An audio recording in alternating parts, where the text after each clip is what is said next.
Bienvenidos al tercer taller de biofísica. Esperamos hayan podido ver, hayan podido comprender el taller anterior. Recuerden que cualquier duda, cualquier consulta, nos pueden escribir a través del campus o bien a nuestros correos electrónicos. En esta oportunidad, en el taller 3, vamos a ver cuestiones relacionadas al intercambio energético.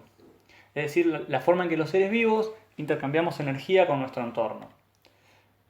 Vamos a ver conceptos como energía justamente. Vamos a ver cuestiones relacionadas al calor y más precisamente a las formas de transferencia del calor. Y vamos a ver algunas cosas relacionadas a temperatura, las escalas. Dentro de todas las escalas que hay de temperatura, nosotros nos vamos a enfocar en tres, que son la escala centígrado, la de Kelvin y la de Fahrenheit. Luego vamos a hacer un pequeño repaso, en realidad lo vamos a ir viendo a medida que se vaya desarrollando el video, un poco de las leyes de la termodinámica. Después hay una parte donde vamos a tener que resolver algunos ejercicios, no son ejercicios muy complicados ni nada por el estilo.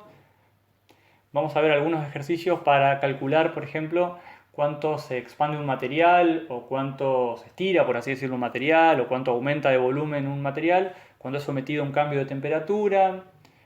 Otros ejercicios relacionados a las conversiones de temperatura entre las distintas escalas, por ejemplo, pasar grados de Celsius a grados Fahrenheit. Y por último vamos a ir a la guía de trabajos prácticos para explicar un poco las actividades que tienen que hacer.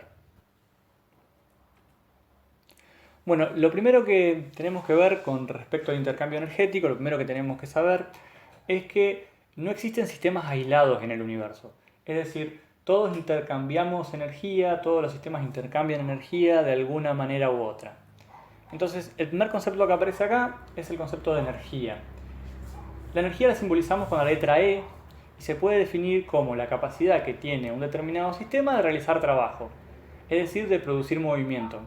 Recuerden que en física, cuando hablamos de trabajo, no hablamos de empleo, no hablamos como podemos hablar coloquialmente, sino que siempre que nos referimos a trabajo, hablamos generalmente de la capacidad de producir movimiento de algo.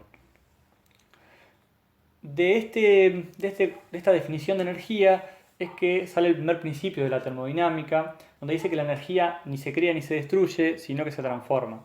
Una aclaración con respecto a los principios de la termodinámica que vamos a ir viendo es que si bien nosotros acá lo damos como una frase, ¿sí? como algo puntual, en realidad los principios de la termodinámica son mucho más amplios de lo que lo vemos acá. Son postulados que han ido teniendo distintas acepciones, distintas definiciones a lo largo del tiempo y se van modificando conforme se van modificando los conceptos físicos, ¿sí? Otra definición importante es la relacionada al calor. El calor se simboliza con la letra Q y se puede definir como la energía que se transfiere entre cuerpos que tienen distinta temperatura. Y relacionado a esto, el segundo principio de la termodinámica nos dice que si bien todo el trabajo mecánico puede transformarse en calor, no todo el calor puede transformarse en trabajo mecánico. ¿Sí? Acá habría que agregarle una pequeña cosita que es que no todo el calor puede transformarse en trabajo mecánico sin que el sistema cambie de algún modo.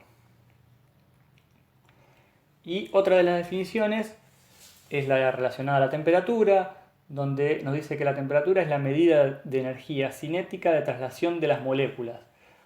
Parece un trabalengua, parecen palabras complicadas, en realidad la temperatura lo que nos dice que es una medida, cuando habla de energía cinética habla de energía del movimiento, piensen en las moléculas como pequeñas sustancias que están en movimiento. Entonces la energía cinética nos habla de la energía en movimiento y cuando dice de traslación de las moléculas se refiere o piensen en la posibilidad de trasladarse de las moléculas. Así que la temperatura, imagínense como una forma de medir cuánto se mueven las moléculas. ¿Sí? A mayor temperatura, mayor movimiento de moléculas, menor temperatura, menor movimiento de moléculas. Y una de las cosas importantes que estamos relacionadas a esto es la diferencia que hay entre calor y temperatura, que normalmente cuando hablamos de manera informal las podemos confundir, ¿sí? Es decir, qué calor que hace, qué temperatura que hace. Desde la física son dos conceptos que, si bien están relacionados, no son cosas completamente distintas, no son lo mismo. El calor, recordemos que lo podíamos definir como una energía que se transfiere entre dos cuerpos, donde uno está a mayor temperatura que el otro, es decir, una energía que se transfiere de un cuerpo a otro. Y la temperatura, recuerden que era una medida de cuánto se movían las moléculas que estaban dentro de un determinado cuerpo. Fíjense, acá a la derecha tenemos una especie de mechero, ¿sí? Que está acá con una llamita que está calentando una barra que podríamos decir que es una barra de acero, una barra de hierro, de lo que quieran. Fíjense que cerca de donde está la llama, las moléculas están más rojas y a la vez tienen como más movimiento. Si nos vamos yendo más hacia la derecha y más lejos de la llama, las moléculas empiezan a quedar como cada vez un poquito más quietitas. Entonces podríamos decir que lo que está más a la izquierda, más cerca de la llama, tiene más temperatura porque tiene mayor movimiento o mayor energía cinética las moléculas, y a medida que nos vamos yendo hacia la derecha, eso decrece. El calor en este caso lo podríamos pensar como la energía que cada una de estas moléculas le va transfiriendo a la que tiene al lado, o como la energía que el mechero le está transfiriendo a la barra de acero. Las formas en que este calor puede ser transferido son tres. Una de esas formas es la radiación. La característica principal que tiene la radiación es que no necesita ningún medio material para transportar ese calor de alguna manera. El ejemplo que usamos en kinesiología es la lámpara infrarroja, que acá la podemos ver. Es una forma de transferir calor mediante ondas electromagnéticas, es decir, sin necesidad de un medio material. Otra de las formas es la conducción. La conducción es una forma de transferencia de calor que habla de la interacción entre los átomos y las moléculas, es una forma a través del contacto. En este caso, por ejemplo, tenemos otro aparato que usamos en kinesiología, que es la onda corta. Y la otra forma de transferencia de calor es a través de la convección. La característica principal y la diferencia de la convección con respecto a las otras dos es que acá sí hay transporte de sustancias. El mejor ejemplo, o uno de los ejemplos que tenemos, es el del secador de pelo. Ese aire caliente es una forma de transferencia de energía térmica, es una forma de transferencia de calor que requiere el transporte de una determinada sustancia, en ese caso el aire. Con respecto a la temperatura, dijimos que íbamos a ver tres escalas de medición, ¿sí? Dijimos que había muchas más, pero nosotros acá vamos a ver lo que son la escala Celsius, la escala Fahrenheit y la escala Kelvin. Lo primero que podemos observar acá, fíjense la línea media. Bueno, obviamente la escala Celsius es la que manejamos nosotros, ¿no? La que medimos la temperatura nosotros en el día a día, cuando vemos el noticiero que dice que hace 30 grados Celsius, bueno. Y las otras dos no estamos tan familiarizados nosotros, pero en otros países se usa. Por ejemplo, en Inglaterra las temperaturas se miden en Fahrenheit. Pero lo importante acá es observar las relaciones que hay entre las distintas escalas de medición. Observen que 0 grados Celsius, acá les dice la temperatura a la cual se congela el agua, y ese 0 grados Celsius equivale a 32 grados Fahrenheit o bien a 273 grados Kelvin.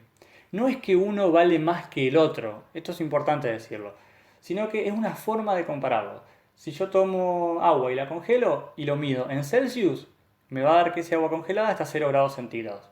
Pero si lo mido en Fahrenheit, me va a dar 32 grados Fahrenheit, y si lo mido en Kelvin, me va a dar 273 grados Kelvin. Si yo me voy hacia abajo, hacia temperaturas inferiores, fíjense que Kelvin llega al 0, a 0 grados Kelvin, Celsius llega a menos 273 y Fahrenheit a menos 459. Esas son las temperaturas mínimas que puede alcanzar un cuerpo.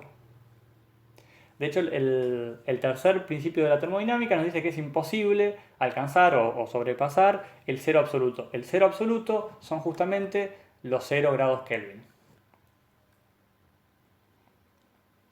Ahora bien, para relacionar estas diferentes temperaturas, nosotros estamos acostumbrados, dijimos, a medir esto en grados Celsius. Observen que si yo comparo grados Celsius con grados Kelvin, dijimos que los 0 grados Celsius equivalen a 273 grados Kelvin, y si yo aumento 100 grados la escala Celsius, es decir, me voy de los 0 a los 100 grados Celsius, y aumento 100 grados la escala Kelvin, llego a 100 grados Celsius y a 373 grados Kelvin. Es decir, el agua hierve obviamente siempre en determinadas condiciones de presión y temperatura, a 100 grados Celsius o a 373 grados Kelvin. Pero fíjense que yo aumento 100 grados en uno y me aumenta 100 grados en otro. No sucede lo mismo si yo me voy a la escala Fahrenheit. Ustedes observen que los 0 grados Celsius equivalen a 32 grados Fahrenheit, entonces acá ustedes podrían decir, bueno, entonces los 100 grados Celsius me van a equivaler a 132 grados Fahrenheit. Pero no es así. Los 100 grados Celsius equivalen a 212 grados Fahrenheit.